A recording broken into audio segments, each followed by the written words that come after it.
यदि आपसे कोई पूछे कि गोपालगंज में सबसे अच्छा शिक्षा संस्थान कौन सा है, तो शायद आपके जहन में यही चलता होगा स्कॉलर एडुकेयर, जो गणेश स्थान माझा में स्थित संचालित है।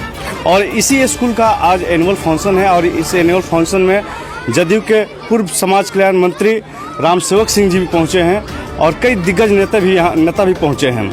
यहाँ के एमडी हैं Rajesh sir, doctor Rajesh sir, इनसे भी हम जानकारी लेंगे। सर, एनुअल फंक्शन में जो सूबे के पूर्व मंत्री हैं वो भी उनको भी इनवाइट किया गया है। तमाम यहाँ पर कवि सम्मेलन का भी आयोजन किया जा रहा है। क्या इससे क्या संदेश देंगे समाज में? सबसे पहले मैं यहाँ आए हुए सभी को, जितने भी अभिभावकगण हैं, उनको मेरे तरफ से वेलकम है और जो भी हमसे बड़े हैं उनको मेरे तरफ से प्रणाम है। अभी आपने पूछा कि यहाँ जो मंत्री जी आए हैं उनका बुलाने का औचित्य, तो उसमें क्या है कि जो 2023 में मेरा जब विश्वविद्यालय का उद्घाटन हुआ था तो इन्हीं मंत्री जी के हाथों से उसका उद्घाटन हुआ था और मैं इनके साथ बराबर जुड़ा रहता हूँ। ये हमारे एक फैमिली मेम्बर हैं,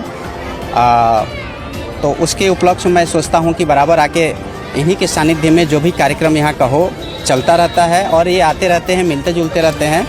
तो मैं आज सुबह में कॉल किया कि आज इस विद्यालय का 3रा वर्षगांठ है, आप आते और आपके ही हाथों से केक कटता और मेरे यहाँ इस वर्ष डिजिटल क्लासेस स्टार्ट होने जा रहा है, जो कि डिजिटल बोर्ड आ गया है, लग गया है, उसी का उद्घाटन है। तो आप ही के हाथों से उसका भी उद्घाटन कराएं और बच्चों को अच्छा शिक्षा प्रदान किया जाए। क्या बात है। सर, आज एनुअल फंक्शन में पहुँचे हैं, क्या संदेश देंगे बच्चों को, शिक्षा संस्थान के जो एमडी है उनको? देखिए, हम लोग 2023 में इस विद्यालय का उद्घाटन हमारे ही कर कमलों द्वारा किया गया था। उस समय भी मैंने इस विद्यालय परिवार के प्रिंसिपल और डायरेक्टर से कहा था कि निश्चित रूप से आप जिस समझदारी से इस सुदूर इलाका में विद्यालय खोल रहे हैं, इस विद्यालय का भविष्य उज्जवल होगा और इस विद्यालय से जितने बच्चे हमारे पठन पाठन करने वाले होंगे योग्य निश्चित रूप से बनेंगे, इसमें कोई दो राय नहीं है। देखिए, 3रा हम लोग वर्षगांठ के रूप में यहाँ उपस्थित हुए हैं। 3 वर्षों में 1000 से ऊपर बच्चे उपस्थित होना, नामांकित होना, एक मतलब सोचिए कि बहुत बड़ा चीज़ है।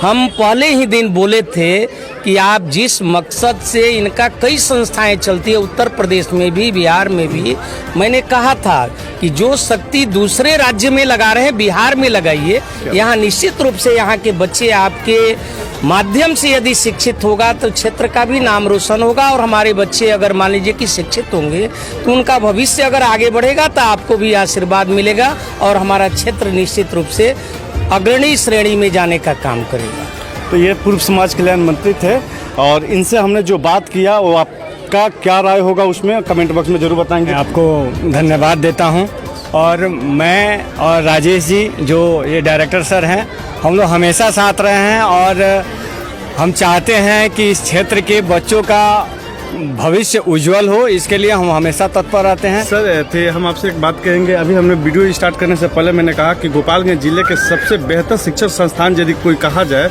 तो हम आपके जहन में यही चलता होगा कि वो स्कॉलर एडुकेयर स्कूल है जी। तो इसमें कोई गलत तो नहीं है? नहीं, इसमें इसलिए गलत नहीं है कि सर हमारे यहाँ 3 मुख्य बातों पर ध्यान दिया जाता है।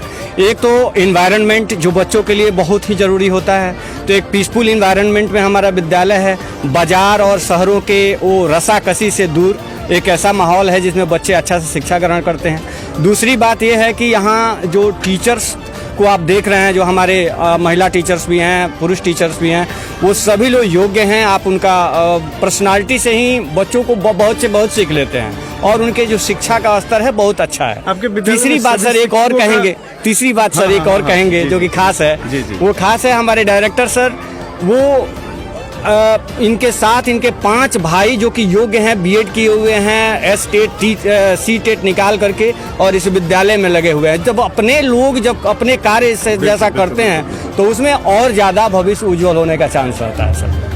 जिस तरह से ये कहा जा सकता है कि जिस तरह से कुम्हार अपने मिट्टी के बर्तन को सींचकर एक आकार देता है, वैसे क्या राजेश सर किए हैं? जी बिल्कुल, आपका बात सत्य है। राजेश सर ने उसी कुम्हार के भांति इस विद्यालय के बच्चों को और इस विद्यालय को सींचने का और संवारने का काम किया। एक कवि हैं, मशहूर कवि हैं सर, क्या कहेंगे आप इस एनुअल फंक्शन में? मैं ये कहूँगा बच्चों के भविष्य के लिए मैं ये कहूँगा कि आज यदि यह विद्यालय का कार्यक्रम नहीं होता और हमारे प्रिय मंत्री जी नहीं आते तो मैं नहीं आता। क्या बात। विद्यालय के लिए मैं अपनी सारी शर्तें छोड़ देता हूँ। मैं कितना बड़ा कवि हूँ, कितने बड़े मंच पे जाता हूँ, ये सब भूल जाता हूँ। और विद्यालय के लोग तो इनके चहेते हैं ही। आप भी इतने दूर के होते हुए भी आप चहेते हो। मेरे भी चहेते हैं ये। क्या बात है, क्या बात है। इस स्कूल के वरिष्ठ शिक्षक हैं सर, क्या कहेंगे आप? इस एनुअल फंक्शन पर आपके सूबे के पूर्व समाज कल्याण मंत्री भी पहुंचे हैं। सबसे पहले आज इस बिहार की खबर चैनल के माध्यम से इस चैनल के सभी श्रोता बंधुओं को मैं नमस्कार प्रणाम करता हूं और इस विद्यालय परिवार के तीसरे वर्षगांठ की हार्दिक शुभकामनाएं और बधाई देता हूं। आज बहुत ही खुशी की बात है कि हमारे इस विद्यालय का नींव रखवाने वाले, जैसे कि हम लोग, सही बात है कि पहले उत्तर प्रदेश में अपनी संस्था चलाते थे, तो बहुत दिन पहले जब हमारे मंत्री जी मंत्री थे तबे इन्होंने हमसे कहा था कि बाबा जो आप लोग उधर मेहनत अपना एनर्जी लगाते हैं उसको अपने क्षेत्र के लिए लगाए तो हमको अपार खुशी होगी। इनका सहयोग भी मिला, मदद भी करने के लिए तैयार हुए, मदद किए भी, हर तरह से आर्थिक सामाजिक हर तरह से इनका मदद मिला और इन्हीं के माध्यम से इस विद्यालय का नींव रखा गया। और आज इतनी खुशी की बात है कि इन्हीं के माध्यम, इन्हीं के हाथ से आज इस विद्यालय का वर्षगांठ भी मनाया जा रहा है, आगे भी मनाया जाएगा। आज डिजिटल क्लासरूम का जो शुरुआत हो रहा है वो भी इन्हीं से हो रहा है, तो मुझे बहुत खुशी है। और मैं आपके इस चैनल के माध्यम से उन सभी सुदूर परिवार के उस दूर दराज के बच्चों को यह सूचना देना चाहता हूँ कि जिनके भी बच्चे किसी आर्थिक कमजोरी के कारण, गरीबी के कारण, किसी भी परिस्थितियों के कारण अगर बच्चे शिक्षा से वंचित रह जा पा रहे हैं, शिक्षित नहीं हो पा रहे हैं, तो उनको मैं मंत्री जी के आदेशानुसार आश्वासन देता हूं कि वो लोग आएँ, हम उनको बहुत सारी किफ़ायतों के साथ, मतलब उसको समझिए कि नाम मात्र के फीस पैसे व्यवस्था के साथ उनको शिक्षित करने का प्रयास करूंगा और मेरे यहाँ होगा। ये मैं आपके इस बिहार की खबर के माध्यम से यही आश्वासन देता हूँ। क्या बात है, ये सबसे बहुत ही अच्छी पहल है कि मंत्री जी के कहने के बाद जो निधन है, जो परिवार अपने बच्चों को पढ़ाने में असमर्थ है, मंत्री जी के कहने पर ये विद्यालय उन्हें गोद लेकर पढ़ाने का और हर एक सुविधा मुहैया कराने को सक्षम है।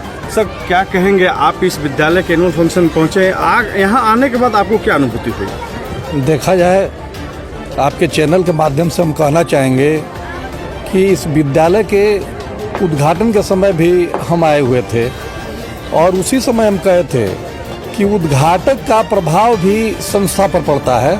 निश्चित रूप से आपके जो उद्घाटक हैं बहुत सूझबूझ वाले हैं, पॉपुलर हैं, चरित्रवान हैं, इनके पॉपुलैरिटी का भी आपको लाभ मिलेगा। और आज यह देखने को मिला कि 3 साल के अंदर ही 1000 से अधिक बच्चों की संख्या है। इसमें उद्घाटक का भी बहुत बड़ा देन है और मैं बहुत बहुत बधाई देना चाहूँगा व्यवस्थापक को कि इनके यहाँ की व्यवस्था अगर अच्छी नहीं होती तो इतना जल्दी इतने बच्चों की संख्या नहीं होती।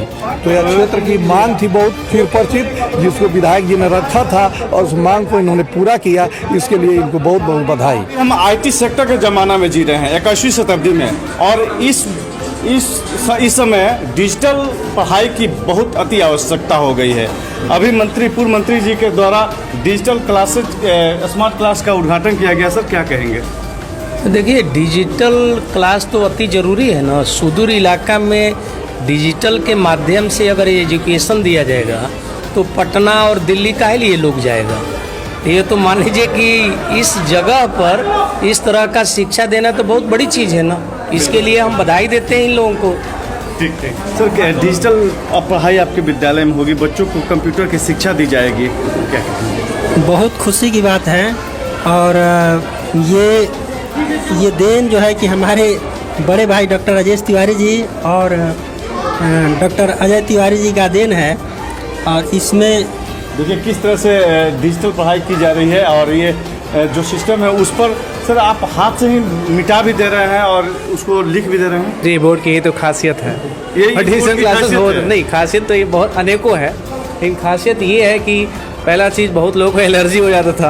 अच्छा अब वो एलर्जी का खतरा खत्म हो गया, क्योंकि हेल्थ इश्यू तो बहुत होते थे चौक से, इंक से। पहली बार इस जैसे कि हमारे सर ही हैं। सुदूर से इलाके में पहली बार ये स्मार्ट क्लासेस का स्टार्ट हुआ है। जी, जी। और आपके यहाँ बच्चे भी पहली बार ही पढ़ेंगे। जी।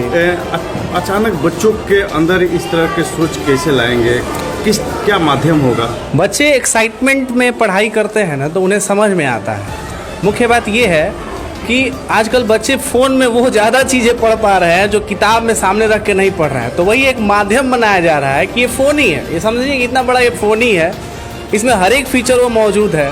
हम इसमें नेट से कनेक्ट करके कुछ एक्सपेरिमेंट दिखा सकते हैं, साइंस SST, बाकी ये सब चीज़ पढ़ाना बहुत ही आसान हो जाएगा। मैथ्स का ड्राइंग टूल्स बनाना बहुत आसान हो जाएगा। अब हम एक बच्चे को समझाने के लिए हम एक प्रोटेक्टर लेते हैं और उनको बताते हैं कि इतना डिग्री का एंगल बनाना है। अब इस बोर्ड से ये आसान हो जाएगा कि हम यहाँ पे क्लिक किए रूलर पे, प्रोटेक्टर आया, हमने यहाँ पे लगा दिया। अब उसको बताने के लिए हम एंगल सिर्फ सेलेक्ट कर लेंगे, कितना डिग्री का एंगल बनाना। क्या बात, जितना लंबा लाइन में अच्छा है उतना बना ला रहे। अब बस डन कर दिए, ये हटा दीजिए, एंगल आपका रेडी हो गया। तो हम हाथ से जो फ्लुएंटली नहीं बना सकते वो इस पे बना सकते हैं। इसीलिए मैंने कहा था कि गोपालगंज जिले में सबसे बेहतर कोई शिक्षण संस्थान है तो स्कॉलर एडुकेयर स्कूल है। सर, आप भी आज स्मार्ट क्लासेस जो उद्घाटन हुआ है उसमें आप भी मौजूद थे, आप ही बच्चों को पढ़ाएंगे। किस तरह से बच्चों को मैच्योर करेंगे इस स्मार्ट क्लास पढ़ाने के? जी, बहुत खुशी की बात है कि मॉडर्न समय जिस तरह से हो रहा है उस तरह से बच्चे भी मॉडर्न हो रहे हैं, तो पढ़ाई भी मॉडर्न होना चाहिए। और बहुत खुशी की बात है कि ये बोर्ड यहाँ पे आया हुआ है और इसके माध्यम से हम लोग बच्चों को पढ़ाएंगे। क्योंकि अभी सर ने बताया कि जो वाइट बोर्ड है उस पर लिखते लिखते चुनौती है आपके लिए कि सुदूर से इलाके में डिजिटल क्लासेस, स्मार्ट क्लासेस से नहीं, इसमें चुनौती क्या है, ये तो टीचर के लिए भी आसान है और बच्चों के लिए भी आसान है। और हम गणेश स्थान माझा में हैं और इस स्कूल के एनुअल फंक्शन में सूबे के पूर्व मंत्री रामसेवक सिंह जी पहुंचे थे और इनके बारे में और इस विद्यालय के जो एनुअल फंक्शन जो हुआ उसके बारे में आपकी क्या राय है कमेंट बॉक्स में ज़रूर बताएंगे। मिलते हैं किसी नए वीडियो के साथ, तब तक के लिए इजाज़त दीजिए। जय हिंद।